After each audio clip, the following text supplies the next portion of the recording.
Sorry, but okay. There we go. So this is the kind of thing I'm talking about. This is a tree branch that has blown into the line, that if that line is energized, you will have an arc, a spark, and the potential ignition of a wildfire. Go. This is another example of the same thing, a wire down based from a tree blowing over. When Sumit gets up, he'll have a few more pictures and tell you a little more about this. So each of these is the potential to cause a significant fire. As I said last night, it was an extremely difficult decision for us to make. We know it would and did cause hardship for many of the people we're privileged to serve. And it continues to cause hardship for some of those people who are still without power tonight. But given the choice we faced, the choice between hardship and safety, we chose safety, and safety will always be our first choice. As far as where we are tonight, life is returning to normal for many of our customers. We've been able to get the lights back on for hundreds of thousands of customers in Northern and Central California. In fact, we're about 96% restored here in the Bay Area, and about 89% system-wide, and we expect to be about 98% complete by the close of business today. But we have a little more work to do, and no one, including me, is going to rest easy until the last customer is restored. And again, Sumit will give you a little more detail on that in a moment. But before he does, I have a few other comments I'd like to make. For those who remain without power, I want to assure you that we have an army of personnel working on this, inspecting our lines and re-energizing them. 6,300 men and women in the field and supporting them. We've got to make sure those lines are in good repair before we energize them. And we have to make sure there are no tree limbs or other vegetation on them before we can energize them. Our Emergency Operations Center remains in full operating capacity. Our website is functioning correctly, and our customer call centers are operating with augmented staff with an average wait time of 30 seconds. I want to publicly thank all the teams for this difficult work under stressful circumstances. Everyone here is focused on the same thing, getting customers restored as safely and as quickly as possible. I also want to make a few comments about how we at PG&E can get better at this kind of event going forward, starting with communication. This is the area where we were not adequately prepared for the event. So we will work to reinforce our website and call centers to handle a much higher volume of traffic than we're able to in this event. Here's our goal: to provide you with accurate, timely information about whether and when customers will be shut off. And I will say, if you're a customer who would potentially be affected, we will contact you directly. If we have your contact information, you will get a call, a text message, and email. Direct communication is best and preferred. If we don't yet have your contact information, no better time than right now to provide that to us. You can do that on pge.com, or I'll even give you a phone number, 866-743-6589. Let me also add this: public safety power shutoffs are driven by the weather and weather patterns, which we know are dynamic. And so while our alerts to you will indicate approximate timing, we will adjust that timing if the weather changes. We may narrow the scope as weather approaches with various adjustments to our grid. So all this is to say is we ask for your patience and flexibility as we minimize impacts while prioritizing safety. Let me also say a word about narrowing the scope of future events. We have and will continue to narrow the shutoffs using all the tools at our disposal, and we'll get better at that, as will the tools. These tools include more weather stations, so we have more precise local weather data. We now have more than 600 of those. We're also continuing to add sectionalizing devices on our system. These allow portions not affected by adverse weather to remain in service, and we have added about 200 of those in 2019 alone. And as a final point, I'd like to speak to how we can help our customers and others prepare better. We offer our customers a wealth of information on how to prepare themselves. We have a dedicated safety website, safetyactioncenter.pge.com, and more information is available at www.pge.com/PSPS. The takeaway is we urge everyone to have an emergency plan, to have an emergency kit, supplies of water, medication, and non-perishable food.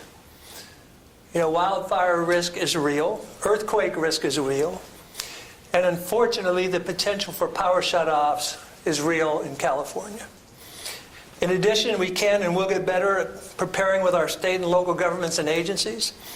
They're instrumental in helping these events proceed smoothly, and I want to thank them for all their support so far. As I said last night, a future of power shutoffs is not a future I desire to live in.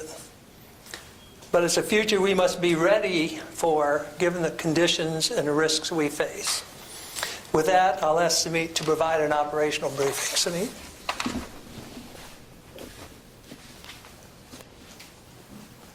Thank you, Bill. Good evening, and thank you for joining us again. I wanted to touch on a few additional items that Bill highlighted. So as of 5 p.m. this evening, thanks to more than 6,300 employees and contractors, the Army that Bill spoke of has been engaged in supporting our line inspection work, safety inspection work, identifying the damage, doing the repairs, and restoration.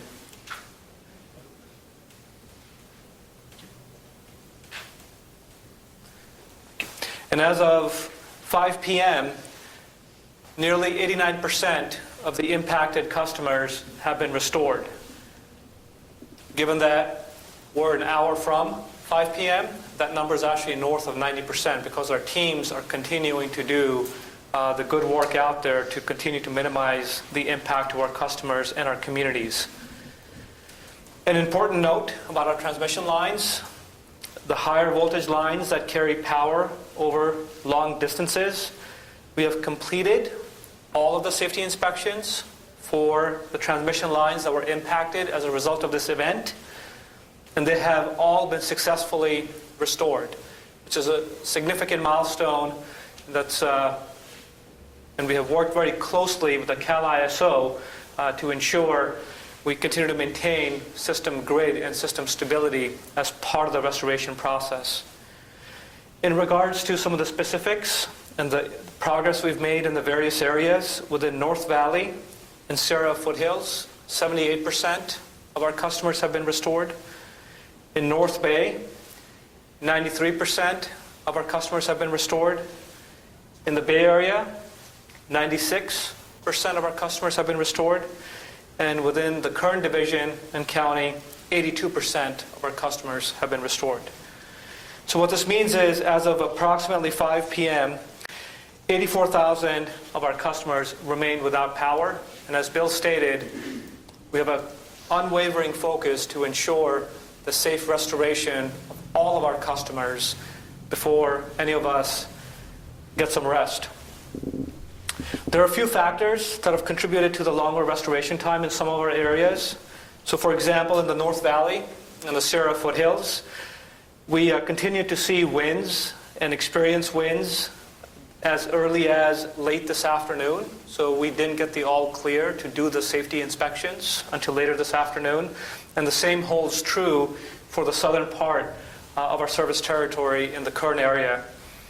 Also within the North Valley, we had some airspace restrictions because of the number of helicopter patrols that could fly in those areas. We have 44 helicopters that we have dispatched as a result of this, and some of the rugged terrain that our teams are facing to do the safe inspections of the lines and do the restoration. So that's contributed to some of the delays in the areas that we've discussed.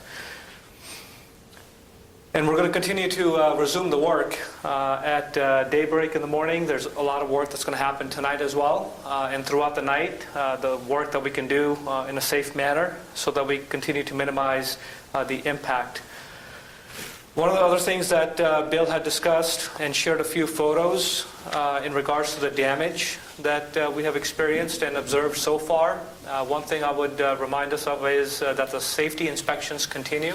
So this is just a snapshot in time of the information that we have captured. We've identified nearly 30 areas of damage, 2 of those which Bill shared with you, 21 instances in the East Bay and the South Bay. And what you see on the right-hand side of this slide is a map with the blue-colored shading, which were the areas that were impacted with the PSPS event, and then the yellow tags, which basically show the areas where we've identified the damage itself. And a lot of the damage includes vegetation on our power lines or downed power lines as a result of vegetation coming in contact with the line itself. Finally, I want to reiterate that we really appreciate our customer and our community's patience during this wind event and the subsequent inspections that we're conducting. We fully understand the impact and the disruption to everyone, and we've made significant progress, but we have still more work to do, and we're going to continue to do that work until we get the final customer restored. So with that, I'll turn it back over to Bill.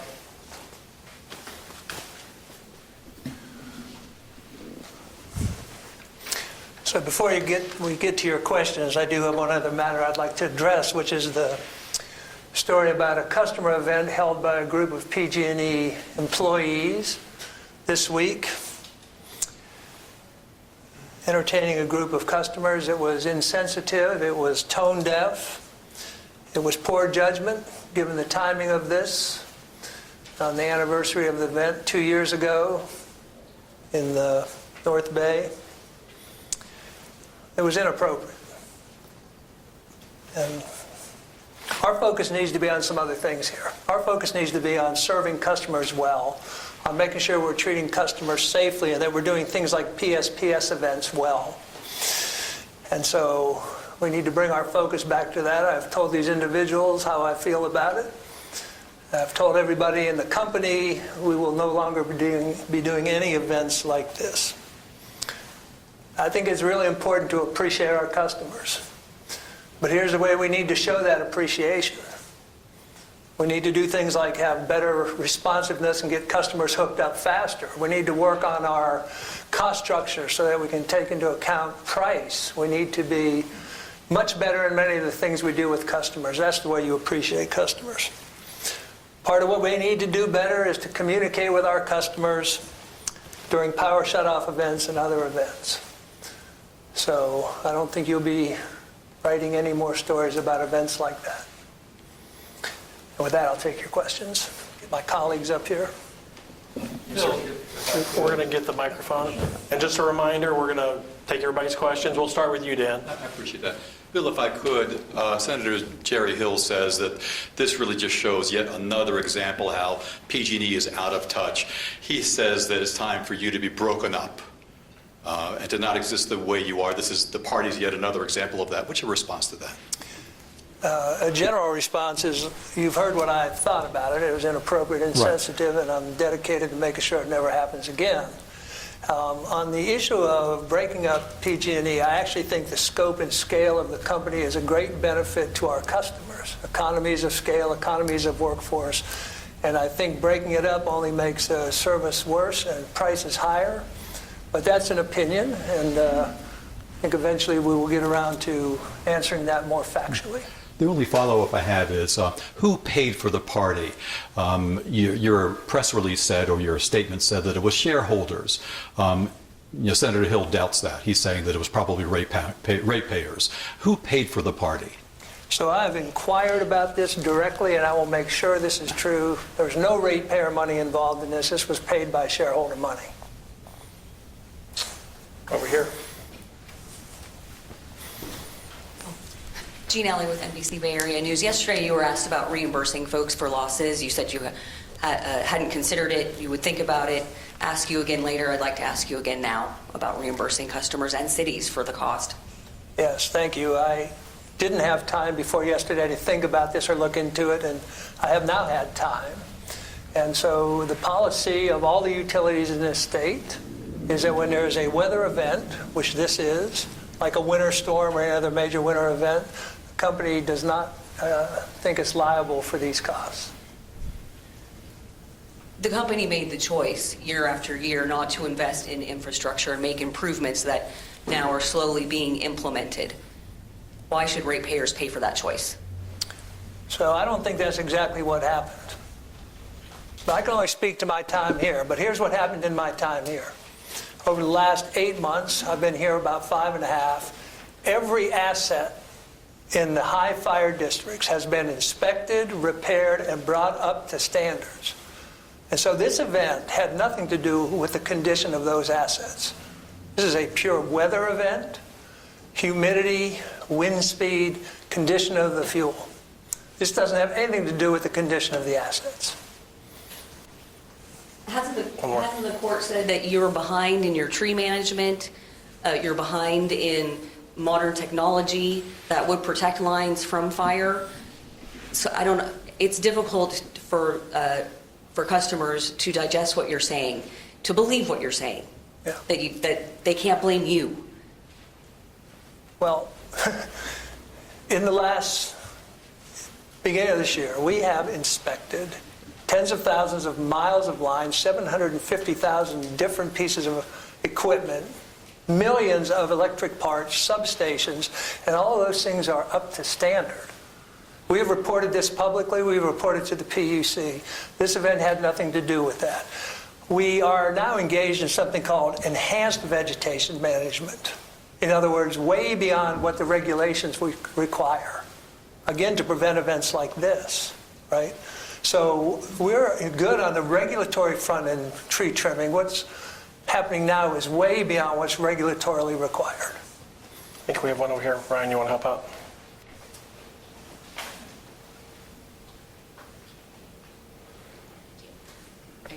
Jana Katsuyama with KTVU. You had mentioned earlier that this could be the new norm.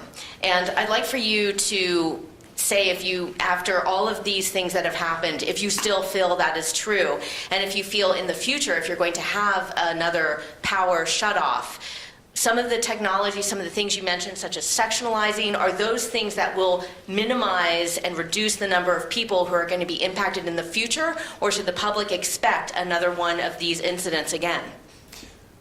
I hope what I said was I don't want this to be the new norm, and we're doing everything we can to make it not the new norm.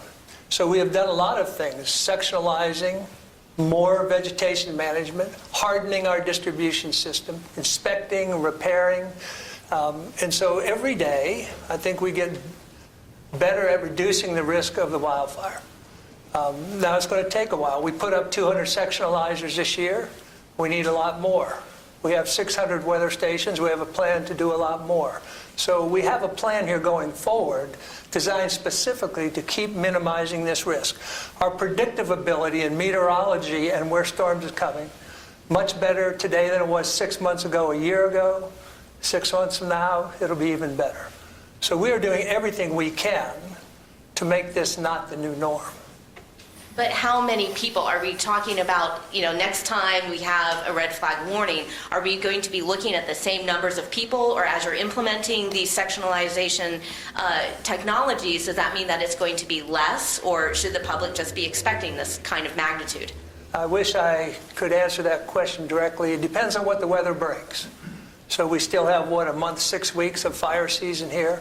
This is entirely a weather-dependent event.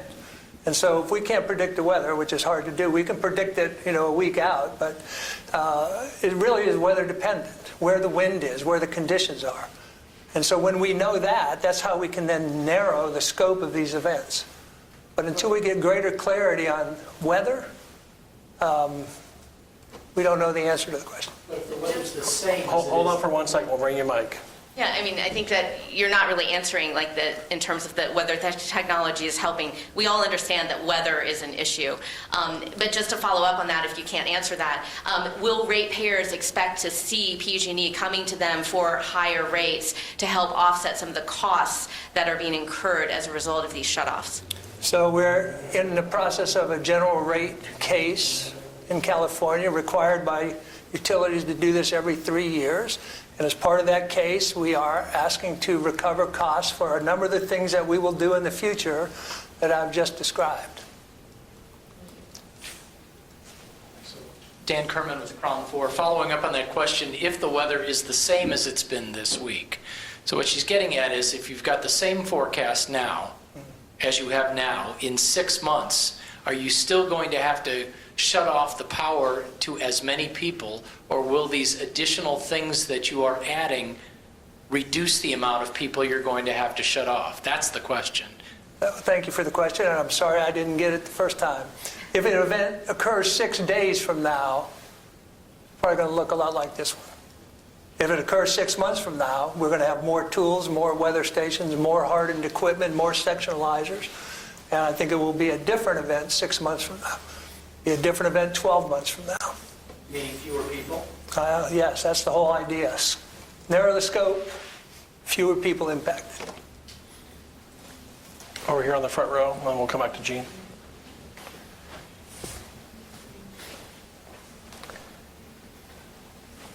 Thank you so much. Rachel Swan, San Francisco Chronicle. Over the years, PG&E has spent quite a bit of money lobbying in Sacramento, but some of your priorities, like reforming strict liability doctrine, haven't come through. Is the money you've spent on lobbying worth it? I really don't know how much money has been spent on lobbying over the years, nor what the issues have been that were lobbied. So I can't answer your question, sorry. Sure. Thank you. So there's a lot, we've heard about a lot of mistrust from politicians and elected officials in Sacramento of PG&E.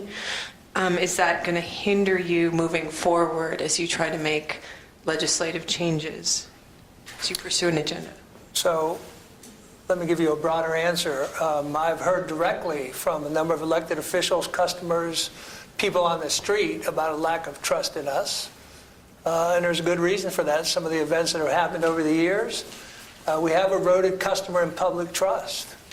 I don't know how that works in legislative space, but I know how that works in customer space. You know, if you're going to be successful in this business, you have to have customers that are satisfied, pleased with their service, happy with the price. And that's where we really need to get to. Sure. Are you going to pursue any legislative changes in Sacramento next year? We haven't had this first single conversation about that. We have been focused on wildfire season and things like PSPS and other things, and so I don't know the answer to your question. It hasn't been discussed yet. Gene.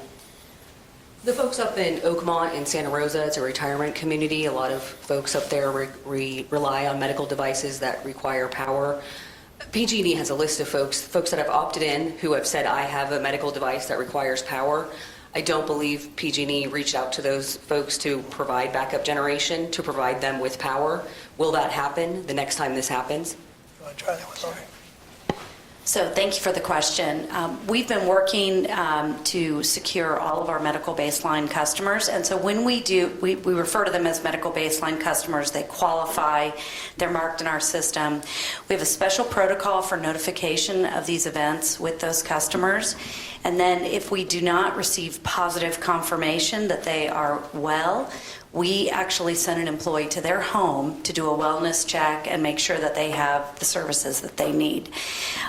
As it relates to backup generation, we've been working with community-based organizations to, through our foundation, to help support customers that are senior customers, as well as those customers that would qualify as functional need customers.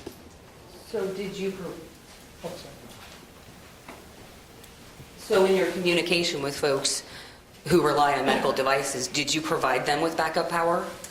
We did not directly provide them with backup generation. However, through one of our foundation partners, we did a grant, and that foundation partner secured 100 batteries to support customers that needed them. So we've provided resources where customers can go to to provide them with batteries or resources should they need them for medical devices. We've had a number of customers through our community resource centers that have been coming there to charge their medical devices and other types of equipment. So you provided 100 batteries total? We've been working with community-based organizations. That was one grant that we did, and they worked with community partners to distribute those. But we've had a number of those customers also coming to our community resource centers. So Bill, I'm curious about those 2 photographs you showed of the damage. Those were this week? Yes. Okay. My question is that you're talking about 30 events, either vegetation in the lines or lines coming down. I wonder your gut instinct here. Are you saying that, I wonder if you believe whether there would have been a fire given those 30 incidents if you had not shut off the power? Actually, I do. I think the question then would be, what would the scope of it be, particularly given the dry conditions? I mean, you see a branch with dry leaves on it, it hits that line, there's an arc, that arc causes a spark. Now you have a branch on fire that drops to the ground. Yeah, and that's not the final count, as Samit said. We're still doing inspection work. But yes, I do think those are serious fire hazards. Just to add on to that, we fully anticipate we're going to find additional damage. So as the information comes in to our teams, there's a full damage assessment report that's submitted, including the associated photographs. They're reviewed by our internal teams. So we know that we already have additional incidents or damage locations that have been submitted by the field, and they're going through the processing step that we have, and 30 is a snapshot in time. And we have a report that we'll file in 10 days as soon as the last customer is restored. That's correct. Do you know if the trees do you know in those areas where there were damage, were those areas that have had tree maintenance or not? We don't know that at the moment, but that's one of the steps that we're going to take as part of the evaluation process. We have done a significant amount of work that we do in regards to radial clearance of the lines, which is the regulatory requirements as it pertains to the vegetation management provisions. And as Bill mentioned, the enhanced vegetation management that we're doing now, which is going beyond the respective regulatory requirements, we've done that for nearly 1,000 miles within our high fire threat district. So that's another step in the process for us to evaluate if these locations had that pre-treatment done. How many more miles do you have? You've done 1,000. How many more is there? We have for the rest of this year 1,500 to complete, and we have more than 5,000 qualified personnel that are currently working on in our service territory to do that work. And then continuing that work over the next several years. But how many miles? It's a total of 25,000 miles within the high fire risk areas. So to be clear, the enhanced tree trimming that Bill was talking about, that you've been talking about, that started. You've done 1,000 miles, but you've got 24,000 miles to go. And that will be done in 1,500-mile increments over the next 20 years? It will likely be done over the 2,500 to 3,000-mile increments per year, so it's envisioned to be more like an 8-year program. But one thing I want to clarify on the enhanced vegetation is we're evaluating all of the trees that potentially are tall enough, not far enough, that could strike into the line. But keep in mind, you also have instances, especially when the wind gusts increase, 35, 40, 45, 55, 65, in this case, 77 miles an hour that we experienced in Sonoma, where you can actually have a branch that may fly into the line 40, 50 or more feet away from our overhead assets. Hear the L. So, Katie Nielsen with KPIX5. The president of the California Public Utilities Commission basically blasted you guys earlier this week, saying that the response was completely unacceptable to the customers. So I know you spoke a little bit before about this, but what specifically have you learned from this event moving forward, like let's say next weekend, when we could have another very similar wind event? What will customers definitively see changing? Better notification, clearer notification, narrowing of the scope, website that works no matter how much traffic is on it. short wait times as we augment staff at the call centers. These are the kind of things, better coordination with the state agencies. These are the kind of things that we can really improve on quickly. I think the operational piece of this, turning the power off, turning it on, went very well. It was the support around it that we weren't prepared for, and that's where you'll see the improvement. And then just as a follow-up, so the Public Utilities Commission also expressed concern ahead of this, basically saying that they thought this could be some type of a punitive action for the fact that the state is holding PG&E liable for all the fire damage in the billions of dollars. How would you respond to that, and do you have concerns about future shutoffs bringing the wrath of the PUC? I have concerns in general about any shutoff. I always have concerns when your regulator is unhappy and your governor is unhappy with you. Those are not good things. The idea that we did this for any other reason than safety is wrong. There are no punitive action here. This is a purely weather-related safety event. And there's nothing else to say about it. Thank you. I'm Megan Goldsby with KCBS Radio. There's a report out of El Dorado today about a man who died shortly after his power was shut off. Do any of you have a comment on that story? So shortly before we came in here, we heard about this. We don't have a lot of details. Let me first say our condolences and sympathy to any family member or whatever, but we just don't have enough knowledge now to know what happened, and we're investigating, and as soon as we know, we will have more to say. But at the moment, we just don't know enough other than we're sorry an event like this happened. One more question. So I know you can't inspect the lines once it gets dark. Can people who, once it gets dark, are still in the dark, expect that to last through the night? Or will people have their power come back on possibly at night? Because I know yesterday you said they can't expect it to come back on, but then some people did have it come on at night. Yeah. I can address that. So what happened in that situation was, given some of the terrain was in the Bay Area, we had the ability where the inspections were completed during the daylight hours to send our crews behind them to do the actual restoration and repair any potential damage. Given that some of the customers now are within the North Valley Sierra area and the rugged terrain, once we complete the inspections and the restoration by this evening, it's a lower likelihood, and we'll pick it back up in the morning for the safety of the individuals that are doing this. But to keep in mind, the locations where we can do it, we're absolutely going to be continuing to do the work through the night as long as it's safe to do so. Rachel Swan again. Given that you saw the nearly 30 incidents of weather-related damage to your lines during this event, does that indicate to you that the shutoff was worth it? That this would have maybe caused a fire had the lines been electrified? I think there's some vindication, that's not the right word. The fact that there are 30 plus things that could have caused the fire that didn't, I think is a good idea. I think that does make it worth it.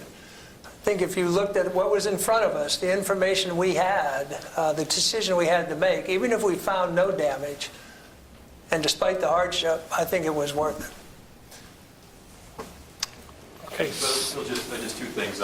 First off, the coroner just came out about that gentleman in Public Pine saying that his death was not related to the shutoff. It just came out. The other thing, we are saddened by it nonetheless. Right. Thank you. But I'm hearing from my viewers over Twitter, they want proof from you that the party was paid for by stockholders and not ratepayers. Could you actually release a document at some point to verify that? I'm sure we can do something to verify that, but I'll just repeat this. I can tell you with great assurance that will be paid for by the shareholders. But we'll figure out a way to satisfy your viewers and readers. Is there any discipline involved in this case? Or have you taken any discipline against anyone? I don't think personnel actions are the reason we're here today, so I'll take that internally in the organization. Is that a yes or a no? That was a evasive answer for a reason. Bill, have you spoken with Mayor Sam Liccardo in San Jose. He's planning on giving you a bill for $500,000, and I can't imagine he's alone. Cities across the Bay Area had to set up 24/7 emergency operations centers, and the bill for their operations because of their shutoff is going to be tremendous for cash-strapped cities. What do you say to these cities who want to send them your bill? And I think the answer right now is you're not going to pay it. How do you justify that? I did talk to the mayor, and he did not tell me he was sending me a bill, but I will look forward to speaking to him again when we get it. As I said earlier, these are weather-related events. This is no different than a winter storm. And so we just don't think that, and the policy of all the utilities is that this is a cost that we don't bear. Sammy, do you want to wrap us up with just a review of the numbers of where we were at coming into this? How many we have out, or who's left to restore? Just our numbers? Yeah, sure, absolutely. So coming into this, we had 89% of our customers restored. That was as of 5 p.m. As of 6 p.m., we're up to 93%. So as I stated, that's within an hour. We saw an increase of 4%. And as the evening continues, as Bill mentioned, our target is to get to 98% or more by this evening, and then ensure that we get the rest of our customers, if it's safe to do so, by tomorrow. Okay, thought we were done. Go ahead. Thank you. David Mongal Horowitz, Golden Gate Express. Earlier you said that PG&E helped provide 100 batteries to resource centers for medical baseline customers to pick up. Is PG&E going to help provide those batteries to people for those who have difficulties picking them up? So thank you for the question. We did not request for people to come and pick them up, so we did two things. Thank you for asking the question so we could clarify this. We're partnering through our foundation with community-based organizations that are best equipped to serve this vulnerable customer base. We've been working with them and our customers directly on communicating the importance of having a plan. Secondarily, we're working with community-based organizations to provide backup battery storage, or backup batteries where it is going to be safe and appropriate. There's many people that wouldn't be able to operate, or a home wouldn't be able to receive backup generation. So we want to make sure that there's experts that are helping them make those types of decisions. So in this event, and we've been working throughout the year with a number of agencies that are working with these, obviously these communities, as we have been, to really help provide support for these customers. So the statistic that I gave you around the 100 batteries, that was one example of a foundation that we're working with. They would actually deliver the batteries to those customers. We also set up in this event 33 customer resource centers that were open from 8 to 8 throughout the counties. That also enabled customers to come, spend the day there if they liked. It's water, restroom facilities. They could charge their devices, and we had those resource centers open, and we'll continue to keep those open until the customers are fully restored in the counties. All right, Jana. I know you keep saying that this is a weather-related event and you're doing this for safety, but certainly there are decision makers who are at some table who are making the decisions about when and where to do this power shutoff. So my question to you is, this time around, who did you have at the table? And given what happened this past time, how do you plan to, I think as you said, reach out more to state and local officials and open this up to some of the public input in your private companies, or in the decision-making that's going on within this kind of private entity?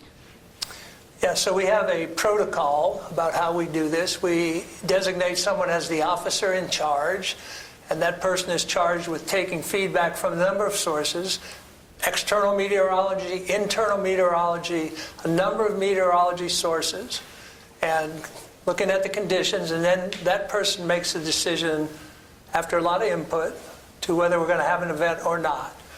Right? And then the engineers, the transmission and distribution folks who understand where the lines are, narrow that scope as much as they can.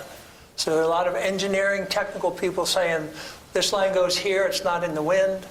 This line goes here, it is in the wind. As you can see, I'm not an engineer by that explanation.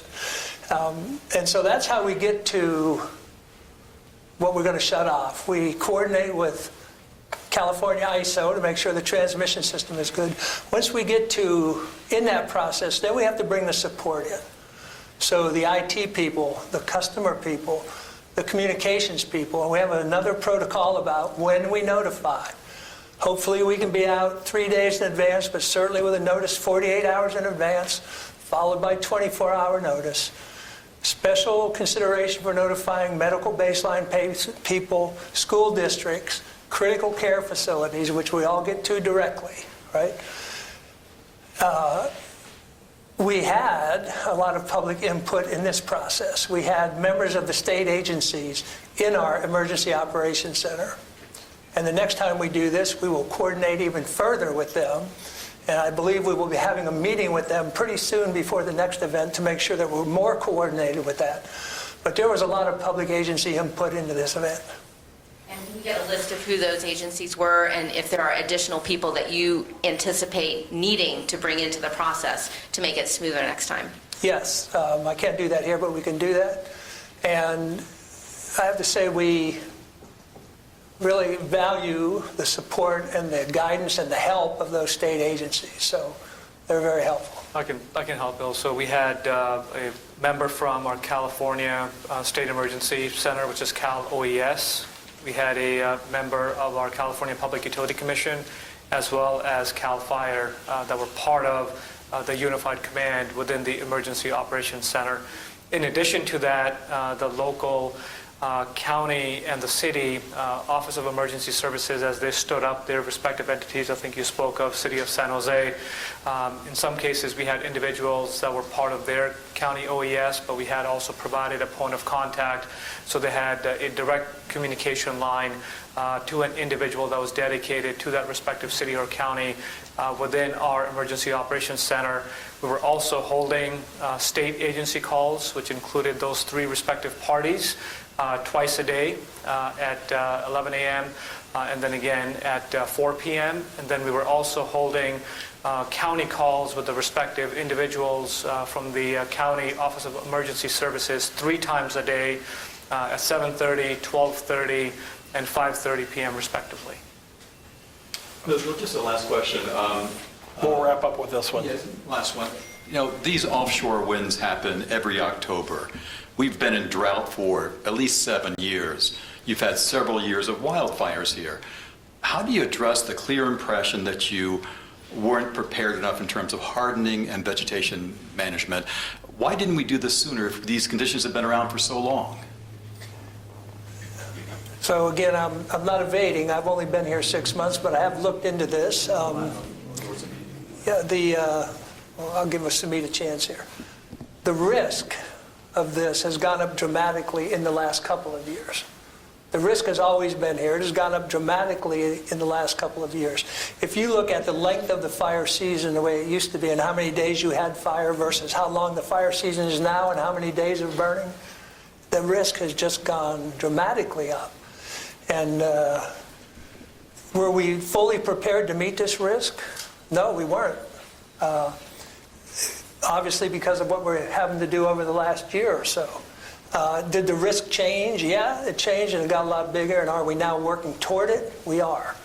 But the risk is increasing every year. And this is a climate-related risk. It's drought, it's dead trees, it's wind direction. It's all those things. If I just add on to that, so last year, everyone may know that the CPUC, working with the respective entities, including CAL FIRE and the utilities within the state, issued in January of 2018 the high fire threat district maps. And that classified more than 50% of our service territory of 72,000 square miles as deemed an elevated or extreme fire risk.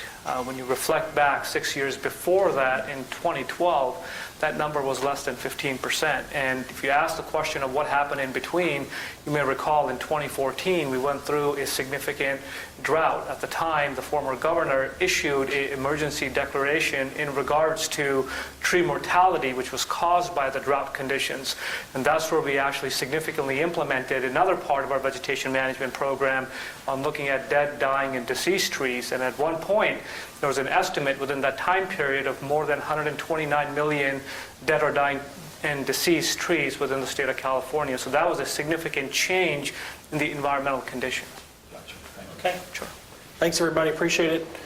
We look forward to tomorrow night. We'll be back about the same time. If we have restoration sooner, we'll pull the time up sooner. Okay? Where do you file the report you were talking about, the review? Where do you file that? CPUC. So yeah, after every PSPS event, so as soon as the last customer is restored, the clock is ticking, 10 business days, you get a report. In fact, the one that we did 2.5 weeks ago, we submitted yesterday.